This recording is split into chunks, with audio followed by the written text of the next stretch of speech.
Donc, bonjour à tous. Donc, moi je passe après Vincent qui vous vend du rêve et tout ce qu'on pourra faire en CSS plus tard, c'est vachement cool. Moi je suis beaucoup plus terre à terre, je vais vous parler en fait d'automatisation des tâches au quotidien sur tout ce qui est orienté dev front-end. Donc l'idée en fait globalement de cet atelier, c'est de vous faire comprendre comment fonctionne Grunt et surtout que vous puissiez en fait l'utiliser au quotidien lors de votre prochain projet. Avant ça, donc je vais commencer par me présenter. Donc bonjour, moi c'est Corinne. Je suis intégratrice senior. Je me suis mis à mon compte donc INSEO en 2009. Ça fait maintenant un peu plus de 3 ans. Ouais, c'est ça. À mes heures perdues, je suis trésorière de Paris Web. Et je suis aussi également membre de l'équipe éditoriale du Train de 13h37, qui est un mensuel en ligne qui traite de la conception web dans son ensemble. J'ai également publié fin d'année 2012 un livre aux éditions Erol qui s'appelle Intégration web, les bonnes pratiques, et que vous trouverez dans toutes les bonnes librairies. Voilà, donc maintenant on va pouvoir commencer à passer réellement à la pratique. Et donc on va s'intéresser aux prérequis, puisque pour fonctionner, en fait, Grunt a besoin d'un certain nombre de choses. Et donc, tout d'abord, de Node.js dans sa version 0.8 au minimum. Si jamais vous voulez en savoir plus, je vous invite à la conférence de Christophe demain matin. Le deuxième élément dont vous allez avoir besoin, ça va être NPM, qui est donc le gestionnaire de paquets de Node. Et le troisième, c'est Grunt-CLI, qui est en fait l'interface en ligne de commande de Grunt, qui va vous permettre d'exécuter Grunt depuis n'importe quel dossier de votre ordinateur. Donc pour l'installer, il n'y a rien de très très compliqué, c'est simplement la ligne de commande, donc comme ça, qu'il suffit en fait d'exécuter en mode administrateur. Voilà, donc là, ce qu'il faut savoir, c'est qu'en fait, Grunt, c'est un peu comme ça. Vous pouvez avoir plusieurs instances installées sur votre poste. C'est-à-dire que vous allez pouvoir avoir une instance de Grunt par projet.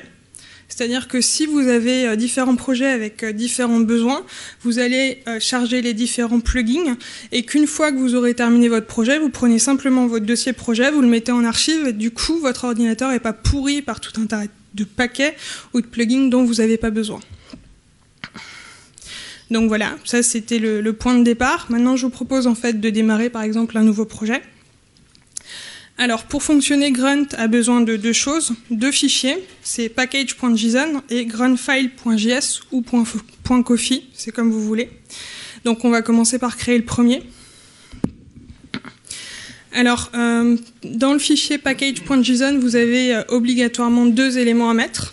C'est le nom et le numéro de version de votre projet. Après, vous n'avez pas besoin de grand-chose de plus. Bien sûr, si vous voulez renseigner d'autres choses, comme la description, ou l'auteur, ou les licences, vous pouvez, mais c'est vraiment pas obligatoire du tout. Ce fichier se place à la racine du projet. Donc, par exemple, dans mon cas,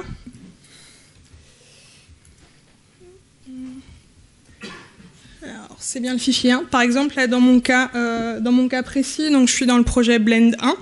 Donc, c'est mon projet racine.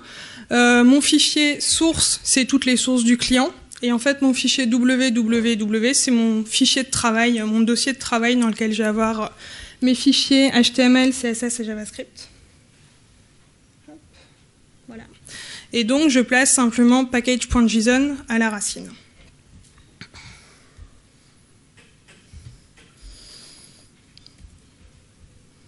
Voilà, donc maintenant, il suffit d'installer Grunt, donc avec votre fichier package.json qui est en place. Donc pour installer Grunt, on va utiliser la ligne de commande. Et la simple commande à utiliser, ça va être npm install plugin, où plugin, c'est simplement le nom du plugin que vous allez vouloir installer. Et save dev, c'est une option qui va vous permettre en fait de dire au terminal que vous voulez que le fichier JSON soit automatiquement mis à jour.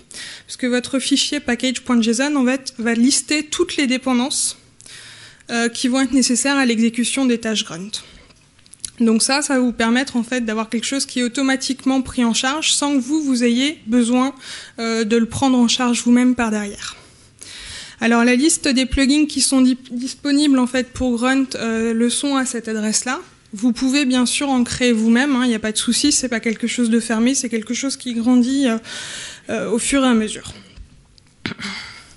Donc une fois qu'on a compris la commande, il suffit simplement de se placer donc au même niveau que notre fichier JSON et de commencer l'installation donc de Grunt et de ses plugins. Donc par exemple, là on va installer Grunt. Là, on va installer contrib, donc CSS_lint, ce qui va nous permettre de valider la syntaxe CSS avec CSS_lint. On va aussi installer CSS_min qui va vous permettre de concaténer et de minifier les fichiers CSS.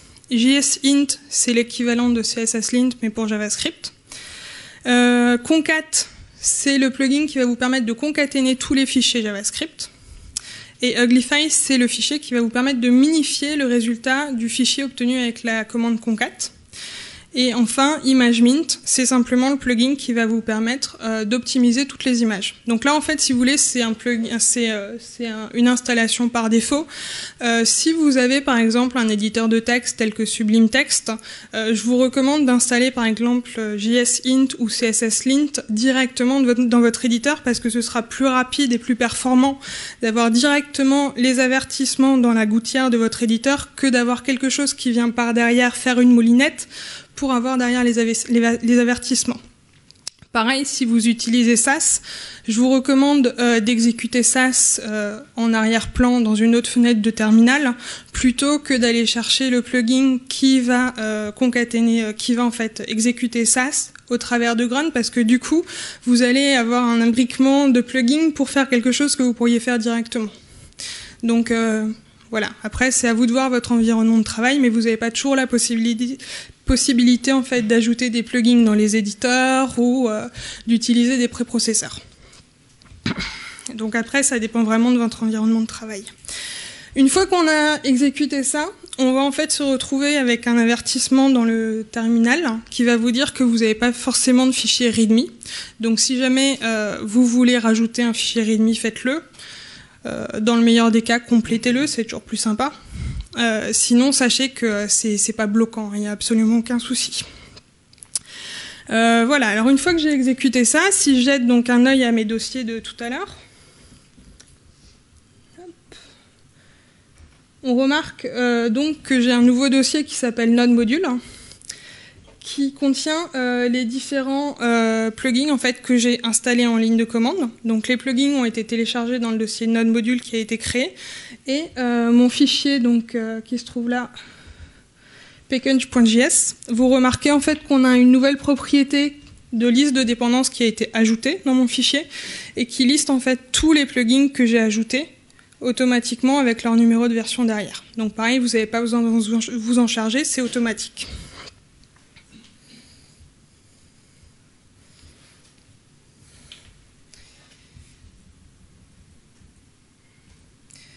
Alors, si vous vous souvenez bien, je vous ai dit tout à l'heure que pour fonctionner, Grunt avait besoin de deux fichiers, donc package.json et gruntfile.js. Donc là, en fait, on va s'attaquer à gruntfile. Donc notre fichier gruntfile est composé de 4 parties. Donc la première, ça va être la configuration du projet. La deuxième, ça va être la configuration des tâches. La troisième, ça va être le chargement des plugins, et enfin la quatrième, ça va être l'exécution des tâches. Donc si vous voulez, on a un fichier qui va lister les dépendances avec le nom de projet et le numéro de version, et un autre fichier qui va s'occuper en fait de tout ce qui est tâches. C'est vraiment ça en fait le fonctionnement de Grunt le plus basique. Comme package.json, gruntfile se place à la racine du projet, au même endroit en fait que package.json. Alors, dans votre fichier gruntfile, vous avez tout d'abord une fonction globale, donc module.export, qui va en fait accueillir tout le code. Vous allez mettre en fait toutes les données de configuration du projet et des tâches dans cette commande-là. Ensuite, on va donc commencer par initialiser le projet, donc grâce à la méthode d'initialisation grunt.initconfig, qui va abriter donc les données de configuration. Ensuite, on va commencer par importer les données du projet. Donc pour cela, en fait, on va utiliser gruntfile.readJSON qui va en fait aller chercher les données qui se trouvent dans le JSON pour les mettre dans la propriété PKG. Et ensuite, commence la partie fun, c'est-à-dire la configuration des tâches. Alors, il n'y a rien de bien compliqué en fait dans la configuration des tâches. Quand on voit le fichier final, ça fait ouh, il y a plein de trucs, mais en fait non, c'est pas très très compliqué. La première chose à savoir, c'est que les données de configuration d'une tâche se trouvent toujours dans une propriété qui porte le nom de la tâche. Donc, c'est-à-dire que la tâche CSSLint sera en fait aura ses données de configuration dans la propriété CSSLint et pareil pour CSSMint. La deuxième chose à savoir, c'est que chaque tâche est dotée d'une propriété option qui va vous permettre d'écraser les options par défaut telles qu'elles sont définies, qu'elles ont été définies par le développeur qui a créé le plugin. C'est-à-dire que si jamais les options ou les paramètres par défaut qu'il a installés ne vous conviennent pas, vous pouvez tout à fait les écraser en utilisant la propriété option. Ça va? Jusque-là, j'ai perdu personne? Ok, c'est cool. Alors, CSSLint. Alors, les options du plugin CSSLint, en fait, correspondent aux règles de CSSLint. Donc, du coup, pour les connaître, il suffit de s'y reporter. Par défaut, toutes les règles vont vous remonter un avertissement. Vous pouvez soit les ignorer. Donc, pour cela, en fait, vous allez utiliser la valeur false. Ou alors leur dire que vous voulez dire à CSSLint que vous voulez pas un avertissement, mais une erreur. Auquel cas, vous allez utiliser la valeur 2. Alors, dans ma tâche CSSLint, je vais donc commencer par surcharger les options par défaut. Donc, ma première option, c'est Adjoining Class False, qui veut dire en fait que je vais pouvoir autoriser des classes adjacentes. La deuxième option que j'ai écrasée, c'est Empty Rules, qui signifie en fait que dès que j'ai une règle vide, ça ne me remonte pas un avertissement, mais ça me remonte une erreur par contre. Voilà. Ça, c'est les deux premières lignes, donc en dessous de options. Et ensuite, on a Formatters qui va vous permettre de mettre en place un générateur de fichiers XML. Parce qu'il faut savoir, c'est que CSSLint, par défaut, va vous remonter tous les avertissements dans la fenêtre du terminal. Ce qui, en soi, n'est pas super utilisable. C'est-à-dire que si vous avez énormément d'erreurs, je vais vous montrer le cas tout à l'heure, vous allez vous retrouver avec une fenêtre de terminal qui aura cette tête-là et un truc un peu imbitable. Donc l'idée, c'est simplement d'utiliser un générateur de fichiers XML qui va vous générer automatiquement un fichier à part dans lequel vous aurez la liste des erreurs et des avertissements. Donc là, ID, c'est simplement le nom du générateur qui est utilisé. Et dest, c'est le fichier de destination qui sera créé si jamais je retourne des avertissements lorsque je passe grunt à la moulinette. Et enfin, donc src, c'est simplement l'URL de fichier à vérifier. Donc dans mon cas, il faut que j'aille dans le dossier www/css et que j'aille vérifier tous les fichiers qui ont qui sont de type CSS. Voilà. Ensuite, on a CSSMint, donc CSSMint qui va vous permettre de concaténer et de minifier les fichiers CSS. Donc, pareil, hein, on a une tâche qui s'appelle CSSMin, donc avec une cible qui s'appelle combine. Le fichier de destination, donc on va lui dire de créer un fichier de destination qui va s'appeler style.css. Et on va concaténer la liste des fichiers qui sont ici. Alors, on pourrait être tenté en fait de faire comme CSSLint et de lui dire tu prends tous les fichiers CSS et tu les concanes les uns à la suite des autres, mais ça va pas marcher parce que il est important en fait de prendre en compte l'ordre des fichiers. Donc si jamais vous mettez étoile.css, il va le prendre dans un ordre qui sera pas forcément celui que vous voulez. C'est pour ça que vous êtes obligé en fait de faire la liste pour que vous maîtrisiez l'ordre dans lequel les fichiers vont être concaténés. Ensuite, il y a JSInt. Alors, JSInt, donc là, les fichiers à vérifier sont définis dans la propriété Files. Donc là, par exemple, je lui ai demandé de vérifier mon fichier groundfile, histoire d'être sûr que j'ai bien fait les choses correctement.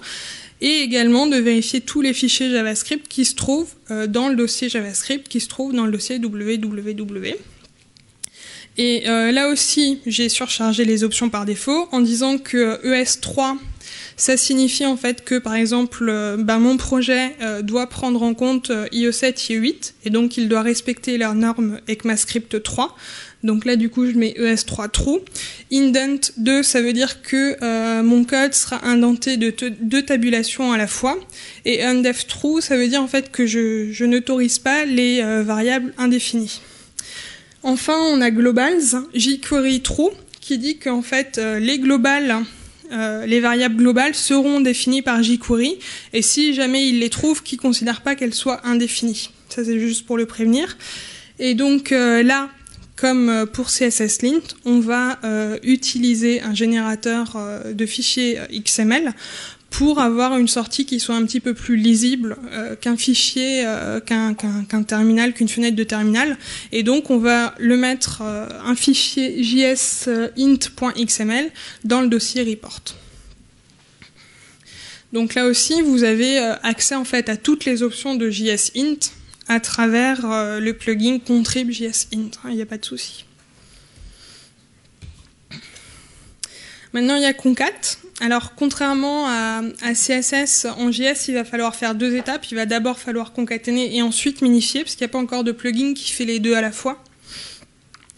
Donc, tout d'abord, on va concaténer le fichier. Donc, pour ça, on va indiquer un caractère de séparation. Donc là, en l'occurrence, comme c'est du JavaScript, on va indiquer que c'est un point-virgule.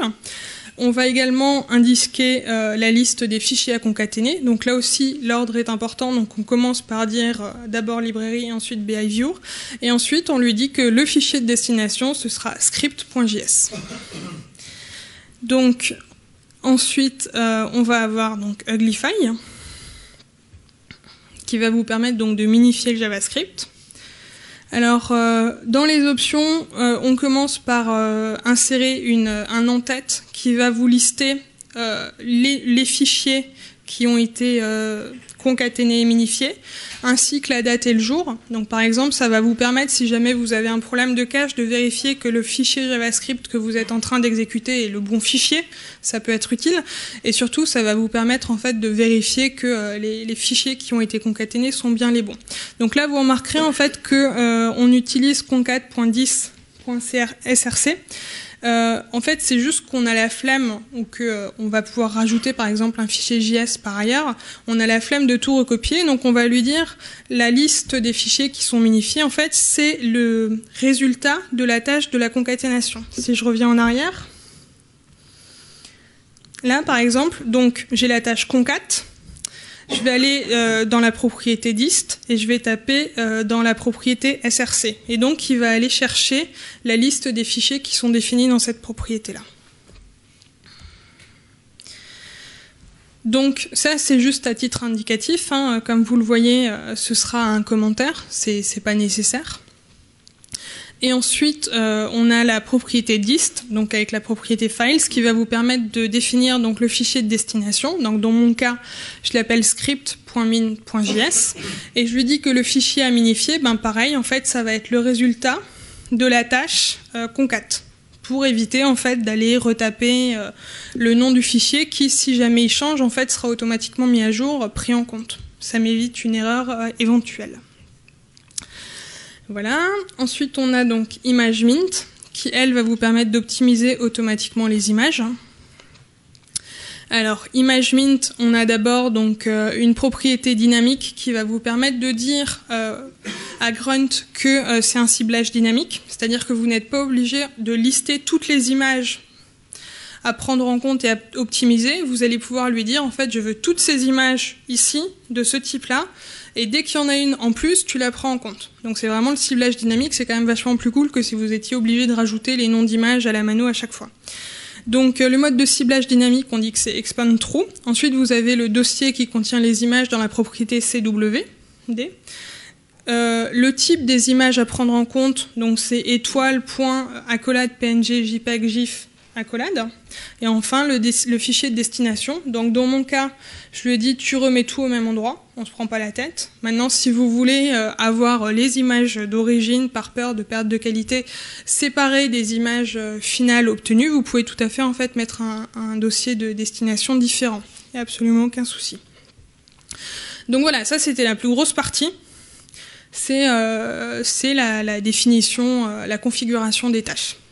Maintenant, on passe donc à la troisième partie du fichier Groundfile, qui est le chargement des plugins. Donc, en dessous de la méthode grunt.iniconfig, on va aller charger les différents plugins, donc CSSLint, CSSMint, JSInt, Concat, Uglify, ImageMint. Et ensuite, on va aller exécuter les tâches. Donc, pour ça, il ne reste plus en fait qu'à mettre en place une tâche par défaut. Donc, grunt.registerTask, default, c'est celle qui sera donc exécutée par default.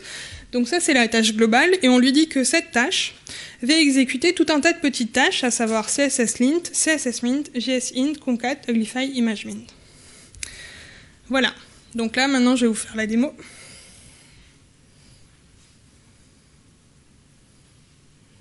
Fenêtre de terminal.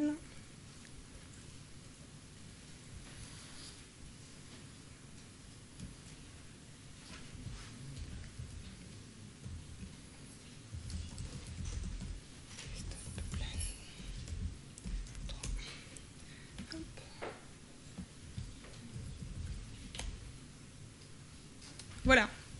Et donc là, si vous arrivez à lire, je dois pouvoir agrandir. Voilà. On voit que ça a planté. Voilà.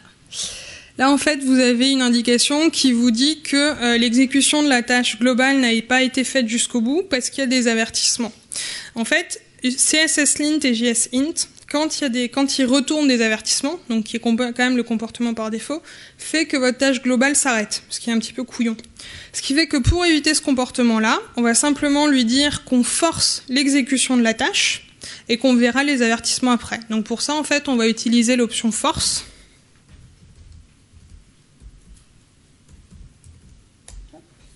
Et on recommence.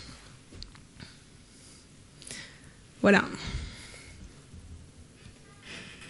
Donc là, en fait, il a exécuté toutes les tâches. Donc là, c'est tous mes avertissements CSSLint. Et il y en a beaucoup. Ensuite, là, vous avez la tâche CSSMint qui a été exécutée. Il vous dit qu'il a créé un fichier style.css. Vous avez la tâche JSInt qui a été exécutée. Il vous dit qu'il a créé un fichier XML de rapport. Vous avez la tâche concat qui a été exécutée. Donc là, il vous dit qu'il y a un fichier script.js qui est exécuté. Vous avez également la tâche uglify qui a été exécutée. Donc là, il a créé un fichier script.min.js. Et enfin, vous avez l'optimisation des images qui a été réalisée. Donc là, on voit que les premières ont été correctement optimisées. Et les dernières, en fait, comme elles étaient déjà optimisées, n'ont pas d'optimisation en plus. Voilà.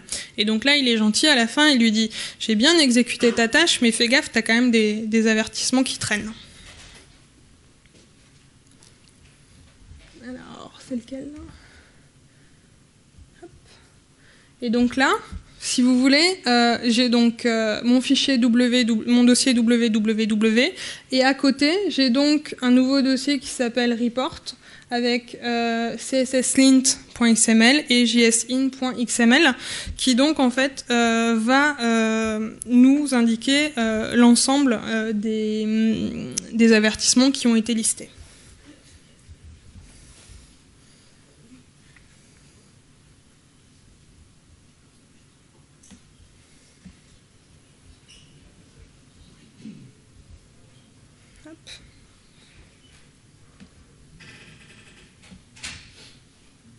Et il y a beaucoup d'avertissements. Et donc voilà, et c'est quand même beaucoup plus pratique à lire, et en fait c'est assez explicite. C'est-à-dire que, comme vous pouvez le voir, moi j'aime beaucoup les ID, ça dépend pourquoi, mais du coup j'en utilise pas mal, et eQueen à chaque fois que j'utilise un ID. Voilà. Et donc là, vous avez à chaque fois le nom du fichier, les problèmes qui ont été relevés, le numéro de ligne, le type d'erreur. Donc pour les corriger, c'est assez pratique. Maintenant, si jamais dans votre projet, vous utilisez beaucoup les ID ou vous avez une base qui utilise beaucoup les ID parce que vous reprenez un projet existant et que vous ne voulez pas qu'il sorte cette erreur, il suffit en fait de changer la configuration de départ dans les options en disant que vous ne tenez pas compte de la règle qui dit que vous n'avez pas utilisé les identifiants.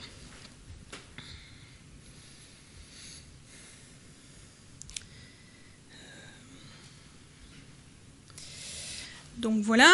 Maintenant, vous allez me dire, c'est bien ton truc, mais il y a quand même un petit problème. C'est que, suivant le projet qu'on a,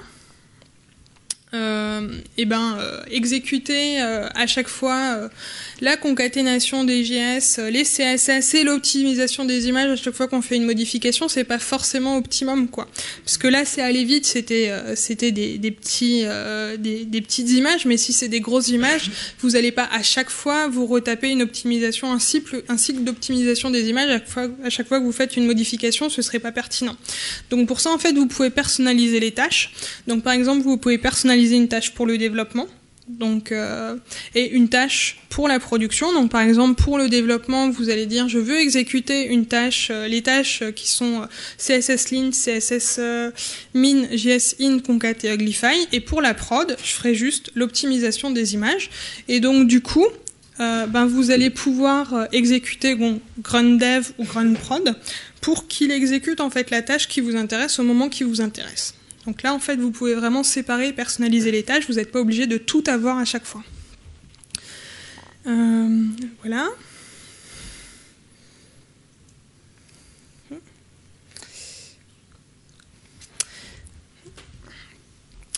Mais idéalement, il faudrait qu'on ait quand même une commande en fait qui soit l'équivalent de sa swatch. Parce qu'on ne va pas, à chaque fois qu'on fait une modification CSS ou une modification JS, s'amuser à aller taper grunt force dans le terminal pour qu'il fasse automatiquement en fait, la vérification où il est même et la routine. Donc pour ça, en fait, on va utiliser un nouveau plugin qui s'appelle donc Contrib Watch, qui va vous permettre en fait, de surveiller les fichiers. À chaque fois que vous avez un fichier qui change, qui est modifié, et il va exécuter la tâche tout seul. Donc ce sera fait en arrière-plan, vous n'avez plus à vous en occuper. Donc on va reprendre globalement le même processus que tout à l'heure. Donc on va commencer par installer le plugin donc, dans package.json et dans Node Module. Et ensuite on va définir la tâche. Donc on va définir les fichiers à surveiller, donc les fichiers JS, librairie et behavior, les fichiers CSS et toute la liste des fichiers CSS. Et ensuite on va indiquer quelles sont les tâches à exécuter. Alors là, l'une des erreurs courantes que je fais globalement à chaque fois que je refais un projet grunt, c'est de me dire ouais tranquille, je vais mettre étoile.css, étoile.js. Ce qui veut dire que à chaque fois qu'il va me générer un fichier script.js ou min.js, il va détecter qu'il y a de nouveaux fichiers et il va réenclencher la boucle. Et vous avez une boucle sans fin. Donc ça ne le fait pas. Donc du coup en fait, il faut indiquer quels sont les fichiers exacts que vous souhaitez surveiller pour pas avoir de mauvaises surprises, bêtement. Voilà. Donc, comme dit, il suffit juste de charger le plugin une fois que vous avez défini votre tâche et d'exécuter la tâche en fin de fichier. Donc, on va rajouter watch à la fin de grunt.registerTask dans votre définition de tâche et ce sera bon, ce sera automatique. Donc, je vais juste vous faire une démo s'il me reste 30 secondes.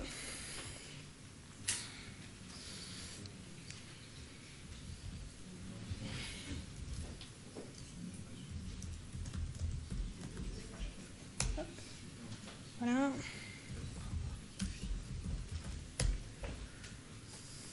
Voilà, donc là, il commence par créer la première tâche par défaut.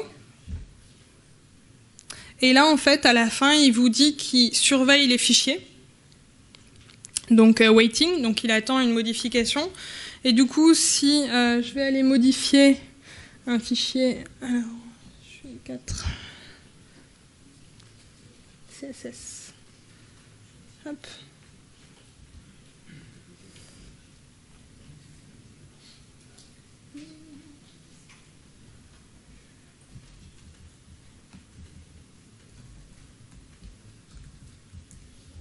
Voilà, donc là j'ai modifié le fichier. Et du coup, il attend. Donc là, normalement, en fait, il devrait refaire une passe. C'est l'effet Bonaldi. Ah, d'accord. Effectivement. Merci. Voilà. Donc le dernier truc en fait que j'aurais à dire, c'est que là la tâche n'est pas optimisée, puisque en fait si je modifie un fichier CSS, il va refaire toute la tâche, donc les images, le CSS et le JS. Il est préférable en fait de faire une tâche pour le CSS, une tâche pour le JS, une tâche pour les images. Comme ça, si jamais vous modifiez le CSS, il va relancer la routine du CSS, et si jamais vous changez le JS, il va juste relancer la routine du JS. Voilà. J'ai fini.